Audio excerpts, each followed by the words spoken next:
residuos sólidos, entonces, para tener una idea, dentro del DNP en 2020, en Colombia se generan 26.25 millones de toneladas de residuos al año. De esos, 48.2 provienen de los hogares, y de esos 48.2%, 86.3 responden a residuos sólidos. En estas comunidades sabemos de que el manejo es ineficiente de los residuos sólidos.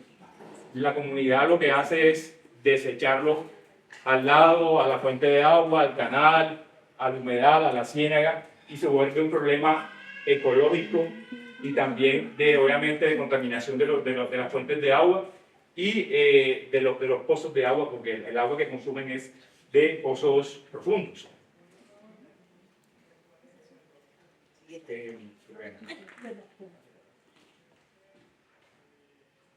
Entonces, obviamente, como ustedes saben, en La Mojana siempre ha vivido unos efectos importantes frente a los desastres, ¿cierto? Este es unos datos del 2021, a raíz de la emergencia por la rotura de Caregato inicialmente. Sabemos que se afectaron 500.000 personas en los 11 municipios, 300.000 en el tema de casas de ganado, 6.157 hectáreas de arroz, 500 hectáreas de plátano y 150 hectáreas de maíz. Ahora, esas son las registradas y hay un subregistro, realmente. O sea, aquí también es importante destacar que no se da un reporte de datos eficiente de las pérdidas que se presentan en el territorio, por la comunicación, porque no hay una coordinación, porque no hay una información cruzada entre las autoridades y los coordinadores de respuesta. Dice que La Mojana enfrenta fuertes desafíos debido a la crisis climática, que se expone a inundaciones e impactos de ámbito social, económico y ambiental, y que la generación de residuos sólidos proviene principalmente de las actividades productivas como la agricultura, la piscicultura y, ojo, el tema del oro, de la minería.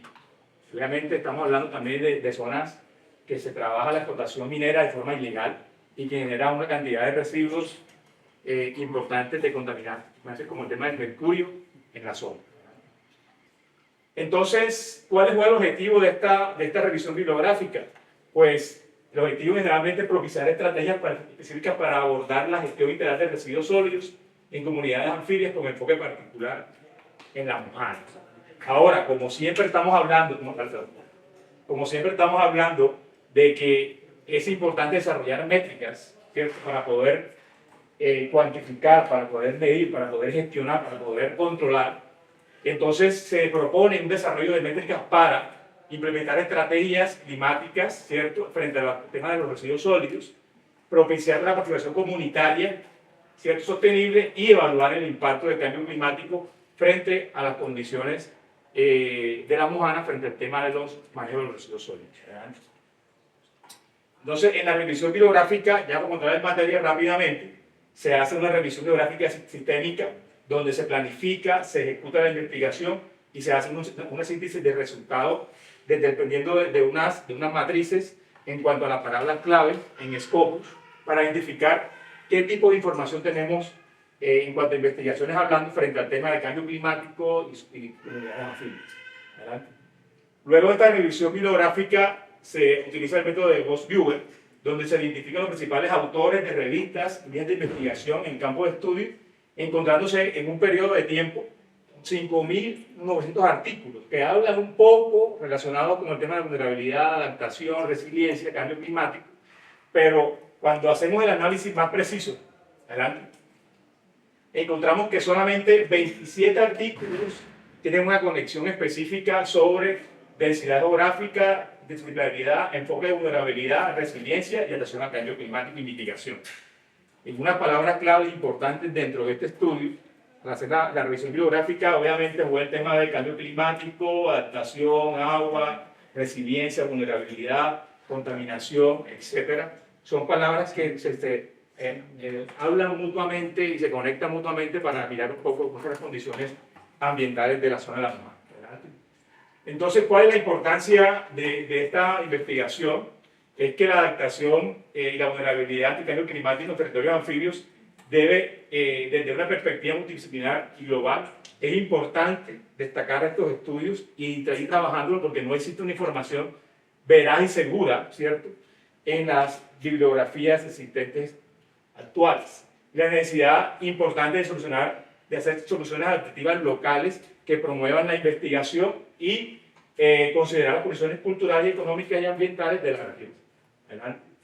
Luego entonces de realizar el análisis del software Viewer, encontramos una conexión importante de algunos elementos en las investigaciones, como el tema del mercurio, el tema de la contaminación de los peces, el tema de la minería con oro, ¿cierto? Y ahí hay una conexión importante entre lo ambiental y lo humano. Entonces de ahí sale la particularidad de que es necesario entrelazar y trabajar de la mano con las comunidades de estos temas. Adelante. Rápidamente, como discusiones fuerza dentro de este estudio, entonces encontramos que hay un vacío significativo de la literatura en cuanto a gestión de residuos sólidos de comunidades anfibias. No hay información relevante frente al tema de cómo se manejan los residuos sólidos en humedales. Es un problema, es un tema complejo, es un tema que hay que irlo abordando de una manera eficiente con las comunidades, que es un pilar importante para el tema del manejo. La integración de la gestión de residuos sólidos dentro del marco amplio de adaptación y resiliencia. Siempre hablamos del tema de agua, acceso a agua, siempre hablamos del tema de clima, pero el tema de residuos sólidos se queda un poco rezagado frente al tema de adaptación y resiliencia. Tenemos que crear instrumentos de medición específicos para poder validar lo que ya existe y cómo poder trabajar el tema de los planes de gestión de residuos sólidos, cómo adaptarlos frente al tema del cambio climático, cómo trabajar el tema de los PIC también. Estudios sobre el tema de adaptación agrícola, vulnerabilidad, ¿cierto? Y conocimientos indígenas. Sabemos de que en las regiones anfibias del país siempre estuvo ubicada una comunidad indígena. En este caso los cenúes manejaban los temas de los camellones, los arillones, donde sembraban y manejaban la hidráulica de canales. Entonces, rescatar este tema para poder trabajar. Las futuras investigaciones deben abordar factores cruciales de la gestión de los residuos sólidos y lecciones aprendidas frente al cambio climático en cuanto a la resiliencia y los conocimientos indígenas. Y por último, para cerrar, algunas conclusiones clave frente a este estudio, que obviamente me generan a mí un insumo importante para el trabajo investigativo que estoy realizando, es que obviamente la economía circular es una estrategia innovadora que puede, ¿cierto?, reducir, reutilizar, ¿cierto?, y disminuir todos los desechos de efecto de invernadero en la zona. Las investigaciones sobre la gestión de residuos sólidos en comunidades anfibias es importante y hay poca, ¿cierto? Y es importante también incluir a la comunidad dentro de estos aspectos. Integrar los principios de economía circular en comunidades anfibias para aumentar la resiliencia climática y desarrollar acciones de residuos innovadores y adaptativos. Y por último, la gestión eficiente de los residuos en comunidades anfibias puede proteger los ecosistemas y reducir la contaminación de las comunidades más vulnerables del país. Gracias.